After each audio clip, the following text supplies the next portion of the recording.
Sestur hérna hjá mér Kjartan Bjarni Björgvinsson héraðsdómari. Við ætlum að ræða MeToo. Velkomin Kjartan. Takk fyrir það. Þú ert að fara að halda námskeið á vegum Háskóla Íslands þar sem ætlar að ræða MeToo og lögin. Réttastaða í málum það kemur að kynferðislegri áreitni og mig langar að spyrja í rauninni bara hvað kynferðisleg áreitni ef við horfum bara út á það út frá lögunum? Já, kynferðisleg áreitni skilgreind með mismunandi hætti eftir hvort við erum að tala hegningarlögin og síðan svokölluð jafnréttislög, lög númer 10/2008 jafna stöðu karla og kvenna. Og kannski sjálfur sér segir orðalagið ekkert mikið í lögunum, það sér ekkert alla söguna, það þarf að túlka það og skýra frekar og sem við ætlum að fara frekar út í námskeiðinu. En við getum sagt svona í grófum dráttum grundvallarmunurinn út frá því hvað refsivert og hvað kynferðisleg áreitni sem ekki refsivert, sá að þegar við erum að tala refsiverða hlutann, þá erum við oftar að tala snertingu, einhvers konar káf eða þukl og fleira af kynferðislegum toga. Við erum líka með dæmi þess að mjög gróft orðbragð getur orðið það, en þegar við erum komin niður fyrir þau mörk, þá erum við farin að tala kynferðislega áreitni sem kannski ekki refsiverð, hún sé lögreglumál. Hún engu að síður brot á lögum jafna stöðu og jafna rétt karla og kvenna. Já. Og við erum náttúrulega mjög oft, við eigum náttúrulega flestir löngu tíma inn á vinnustöðum. Þarna þú ert að tala jafna stöðu og jafna rétt karla og kvenna. Þetta þó eitthvað sem að gæti komið þá gerendum og illa. Þú ert að tala eitthvað sem að gæti kosta þá jafnvel fólk vinnuna eða, Já, þegar fólk kvartar yfir kynferðislegri áreitni, tala það, já. En það eru náttúrulega ákveðnar varnaðar ástafanir í jafnréttislögum að þegar ykkur leggur fram kvörtun yfir kynferðislegri áreitni, það má ekki segja viðkomandi upp í ákveðin tíma, það má ekki láta viðkomandi gjalda þessu framgangi í starfi eða laun og þess háttar. Og þetta getur verið afskaplega flókið að fylgja þessu eftir og hvað sem líður þessari réttarvernd sem fylgir lögunum. Þá þetta einhver sér alltaf afskaplega erfitt mál. Vegna þess að þetta svo ólíkt hefðbundnum kynferðisbrotamálum, þar sem fólk á sér kannski sinn griðastað frá gerandanum, að þetta á sér staðinn á vinnustað. Þar sem fólk þarf að mæta kannski áreitaða geranda á hverjum degi og hann kannski ekki á leiðinni burt meðan þetta mál rannsakað. Þannig að hverjar eru skyldur vinnuveitenda í svona aðstæðum? Þetta bara einhverjir ferlar sem á að vera búið að setja eða þetta svona einhver kúltúr sem að þarf að fylgjast með eða hvað á vinnuveitandi að vera búinn að gera áður en það í 18. og 19. grein jafnréttislaganna og eins í reglugerðum sem byggja á lögum aðbúnað og hollustuhætti á vinnustæði. Það eru settar ákveðnar skyldur á vinnuveitendur að hafa áætlanir og verklagsreglur hvernig tekið á þessum málum. Og það kannski svona aðdragandinn þegar við förum að halda þetta námskeið í Háskóla Íslands, stofnun stjórnmála og stjórnsýslufræða. Að við erum búin að halda þessi námskeið fyrir opinbera starfsmenn og við hugsum svona upp á árs hvað það sem liggur fólki mest á hjarta. Ekki bara hjá hinu opinbera, þetta líka í atvinnulífinu. Og það eru þetta þessi MeToo-mál og það sem svo fallegt við þessa hreyfingu og þessa bylgju sem orðið, að það eru svo margir að vilja gerðir til að laga þetta og breyta þessu. En fólk kannski áttar sig ekki alveg á hvernig og það ekki, og líka það er ekki nóg að vilja hlutina. Við þekkjum þetta öll í janúarbyrjun, þess að við ætlum öll að verða betri manneskjur, við ætlum að fara meira í ræktina, við ætlum að borða hollari mat og hitta okkar nánustu oftar. Það er ekki nóg að vilja þetta, við þurfum að hafa einhverja áætlun að hrinda þessu í framkvæmd. Og það er kannski það sem boltinn liggur núna. Nú hafa þetta samtök atvinnulífsins, þau stigu nú fram til að snemma í þessu ferli og lýsti yfir eindregnum stuðningi við þessa bylgju og það að kynferðislegt áreitni og ofbeldi ætti aldrei að líðast á vinnustöðum. En það er kannski komin tími á að gera það sem meira konkrét, að fyrirtæki móti sér stefnu um þetta og verklagsreglur hvernig þau taka á þessum málum.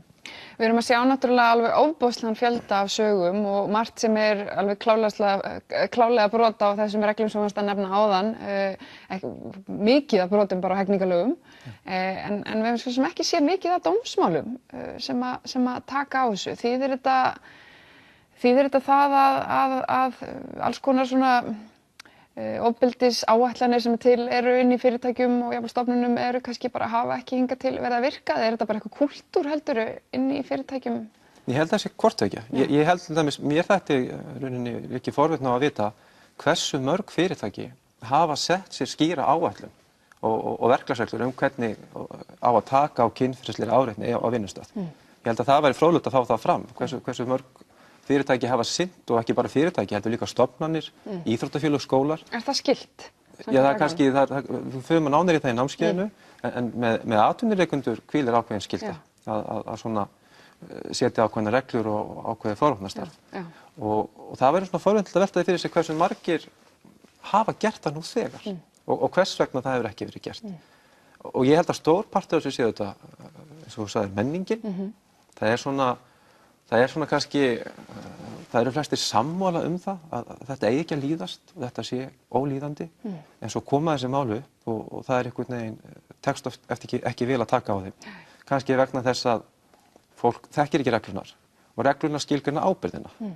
Það er að segja ef sko ykkur gerir eitthvað og bregst rangt við í máli sem var að kynferðislegri áreitni, þá kann það varða viðkomandi aðila ábyrgð, hugsanlega bótamál frá starfsmanninum sem fekk á sig kvörtunina, en svo getur það líka gerst á hinn veginn með bótamál frá þolandanum fyrirgefið sem fékk ekki eðlilega úrlausn. Og það eru kannski þau mál sem við lítið séð af. Og ég held að ein skýringin fyrir því var að Ísland var lengi vel eftirbátur Evrópulandana varðandi skilgreiningu á kynferðislegri áreitni. Og þetta hefur bara verið nýlega leiðrétt, ekki satt? Já, þetta var leiðrétt 2014 í kjölfar dóms EFTA-dómstólsins.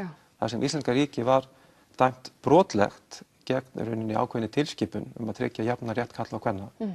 Og brotið fólst í því að í íslensku lögunum það var ekkert kynferðisleg áreitni nema þolandinn taki það fram og ekki bara taki það fram, heldur taki það skýrt fram. Að háttsemin væri óvelkomin. Þannig að rauninni byrðin var lögð á þolanda að bregðast með skýrum hætti við. Og við höfum séð dæmi þess, ég held að eini dómurinn sem ég man eftir í svipinn, það sem svona hreinræktað mál sem snýst skaðabætur vegna kynferðislegri áreitni á vinnustað, var mál það sem fór alla leið í Hæstarétt og þar hafði yfirmaður farið nakinn í heita pottinn og reynt að komast inn í svefnherbergi rauninni manneskju sem hann hafði mannaforráð yfir. Eftir að hún var farin að sofa og Hæstiréttur kemst að þeirri niðurstöðu í dómi sínum að þessi hegðun hefði verið algjörlega óviðeigandi en engu að síður það sem hún hefði ekki gefið honum nægilega skýrt í kynna að þetta verið óvelkomið, það var fyrirtæki sín. Já. Og þetta er síðan leiðrétt, þetta er 2014. Já. Og erum við að sjá einhverjar sem sagt, höfum við séð bara skýra dómaframkvæmd sem að hefur það horfið frá þessu ástandi sem áður var eða hefur ekki reynt á þetta ennþá? Það hefur ekki reynt á þetta ennþá mér vitanlega fyrir dómstólum og það kann auðvitað helgast af því að mörg þessara mála þau eru sætt utan réttar og þarna koma þar að leiðandi ekki frá almenningssjónir. Ef leitað í svona rauninni leitarkerfi dómstólanna, það eru langflest mál sem fólk leitar að undir heitinu kynferðislegri áreitni, refsimál. En ekki þessi vinnustaðamál. En hvernig er eðlilegast að gera þetta í rauninni? Þú talar að málið séu sætt, þá ertu væntanlega að tala eitthvað svona sem sagt með lögmönnum og áður en þetta fer fyrir dóm og svoleiðis. En er kannski, er það gott eða slæmt að reyna að leysa svona mál bara inn á vinnustöðunum sjálfum eða ætti helst að reyna að komast hjá því? Ég held að það færi sko bara algjörlega eftir eðli málsins hverju sinni og hvað rauninni þolandinn vill. Hvað því auðvitað er það skiljanlegt að fólk vil ekki endilega fara með mál fyrir dómstóla. En það er einhver sem brotið á því og það kann að þykja, það er auðvitað eðlilegt að fólk fái það einhverja leiðréttingu sinna mála. En ég held að kannski, ef maður er að tala um þetta í almennu samhengi, af því það er kannski erfitt að þetta er svo mismunandi eftir aðstæðan hverju sinni, þá held ég sé bara mikilvægt að það liggi fyrir svona nokkuð skýrt á vinnustöðum. Hvernig er tekið á þessum málum? Og starfsmenn fái bara þau skýr skilaboð að þetta verði ekki liðið og þetta hafi afleiðingar ef þetta gerist á vinnustað. Og eins að þolendur viti það að það verði tekið alvarlega á þessum málum og þau njóti þá ákveðinnar verndar ef þetta kemur upp. Já, þekki ferlið sem fer í gang. Já. Kjartan, við komumst ekki lengra með þetta sinni, takk hérlega fyrir komuna. Takk sömuleiðis. Við höfum þetta ekki lengra í dag. Takk fyrir að horfa og hann Egill verður hérna að viku liðinni.